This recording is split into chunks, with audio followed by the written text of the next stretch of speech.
జంటగా ఒకటైతే మదిపోదటే మల్లెపూలు నలిగాయంటే మూడో నెలలో వేడుకే సత్త ఉన్న మగాడిచ్చే ముచ్చటైన కానుకే వేడెక్కిపోతుంది పరుపు దాన్ని ఓడించమంటోంది బలపు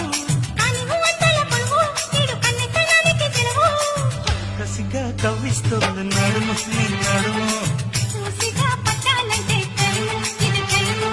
జలకు జలకు సిలుకు చీర జలకు జలకు చమకు చమకు తెలుగు రేఖ చమకు చమకు ఐరారమన్నది పిల్ల ఒళ్ళో చేరుకో వెచ్చని కౌగిగా వెన్నలాగా కరిగిపో కసిగా కవ్విస్తోంది నడుము నీ నడుము